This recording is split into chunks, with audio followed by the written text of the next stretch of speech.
नमस्कार, मैं cadet Ayushman from HS लंगर। आज मैं आपको ब्रिगेडियर मोहम्मद उस्मान का परिचय बताऊंगा।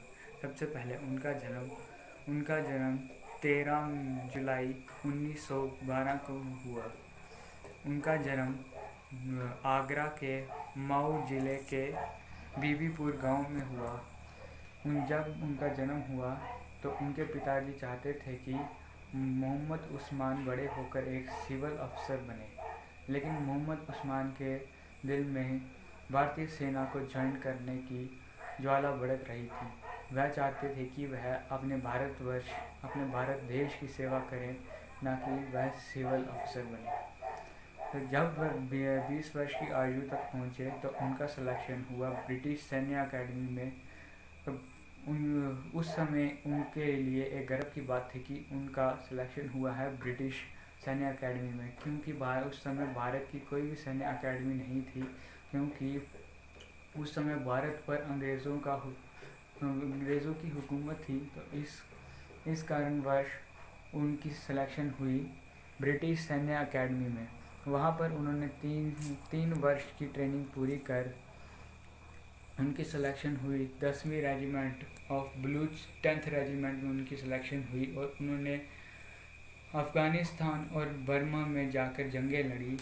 वो दौर था वर्ल्ड वार सेकंड का। उस समय वह चाहते थे, उनका पूरा मन नहीं लगा अफ़गानिस्तान और बर्मा की लड़ाई में, क्योंकि वह चाहते थे कि वह अपने भारत देश के लिए लड़ें और किसी और देश के लिए ना लड़ें, बस कि अपने भारत देश के लिए लड़ें।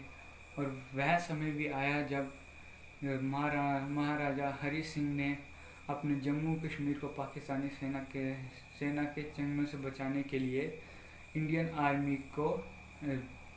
आर्मी से मदद मांगी कि वह जम्मू कश्मीर में आए और महाराजा हरि सिंह की मदद करें। तो जब महाराजा हरि सिंह दिल्ली गए ताकि वह उस समय के प्रधानमंत्री श्री जवाहरलाल नेहरू से मिले और उन्हें बताया कि जे एंड के में उनको इंडियन आर्मी की बहुत ज़्यादा ज़रूरत है। तो पंडित जवाहरलाल नेहरू ने कहा कि हम आपकी मदद करेंगे।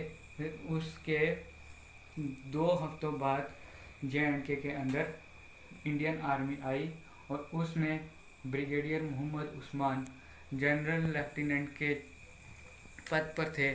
तो उस समय उनकी पोस्टिंग हुई डोगरा रेजिमेंट 5/10 डोगरा रेजिमेंट में उनकी पोस्टिंग हुई और उनको मिला था नौशहरा और जंगड़ के इलाके में उनकी पोस्टिंग हुई। तो सबसे पहले उन्होंने यह देखा कि पाकिस्तान जो है वो अपनी आर्मी को नौशहरा की तरफ से जे के अंदर इंटर करवा रहा है। तो उन्होंने एक रणनीति बनाई कि वो नौशहरा को कैसे जीतेंगे। तो कहा जाता है कि उस समय से उन्होंने प्रण लिया था कि वह जब तक नौशहरा और जंगड़ को न बचा लें, वह कभी भी बिस्तर यानी खाट पर कभी नहीं सोएंगे, वह हमेशा चटाई पर ही सोएंगे। उस समय से वह चटाई पर ही सोए जब उन्होंने नौशहरा के कोट पहाड़ी पर कब्जा निकाल लिया, जहाँ से कि जिस पहाड़ी से पूरे नौशहरा पर नज़र रखी जा सकती थी। जब उसे पाकिस्तान आर्मी की चंगुल से नहीं बचा लिया, तब तक वह खाट पर नहीं सोए।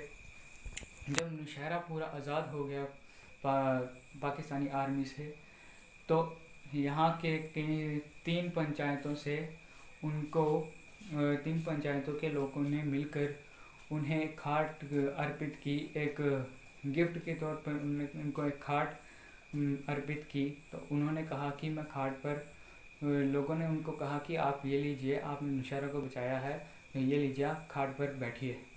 तो उन्होंने कहा कि अभी मेरा दूसरा लक्ष्य भी पूरा नहीं हुआ, जिसके बाद मैं खाट पर लेटूंगा, इसलिए आप यह खाट मेरे को जंगड़ को बचाने के बाद ये खाट मेरे को दीजिएगा।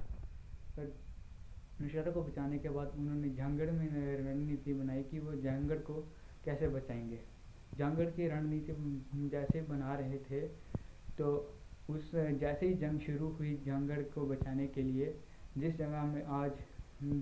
जगह पर वार मेमोरियल बना है उनके नाम का, उसी जगह पर वह आखिरी समय लड़ते उन्होंने 250 के करीब पाकिस्तान आर्मी के जवानों को मार गिराया और उतने ही लगभग घायल भी हुए।